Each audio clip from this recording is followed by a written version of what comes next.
Psixologiyaya həvəsi və marağı olan hər bir şəxsi psixoterapiya təcrübə proqramına dəvət edirəm. Bu təcrübə proqramını biz 4 peşəkar mütəxəssislə birlikdə həyata keçirdəcəyik. Mən klinik psixoloq xanım Abdullayeva bu təcrübə proqramında 4 əsas psixoterapiya yanaşmalarından olan koqnitiv davranış terapiyası, gestalt terapiya, analitik psixologiya və loqoterapiyanı tədris edəcəm. Psixoloqun ən önəmli vəzifəsi konsultasiyanı düzgün qurmağıdır.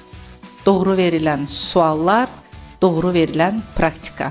Mən psixoloq Zeynəb Əyyubova bu təlimdə bunları sizlə bölüşəcəm. Mən ailə psixoloqu Aliyə Mehdizadə sizi psixoterapiya təcrübə proqramına dəvət edirəm. Bu proqramda ailə münasibətləri, uşaq psixologiyası və boşanma problemlərini, terapiya metodlarını tədris edəcəyəm. Mən həkim, psixiatr, psixoterapevt Kənan Rəhimov bu təlimdə sizə nəyi öyrədəcəm? Psixoterapevtik strategiyanın qurulması və A-dan Z-yə kimi pasiyenti əvvəldən axıra kimi aparmasını. Mütləq şəkildə bunları öyrənməlisiniz. Bu proqramda siz bol bilgi və real pasiyent təcrübələri qazanacaqsınız. Sizləri gözləyirik.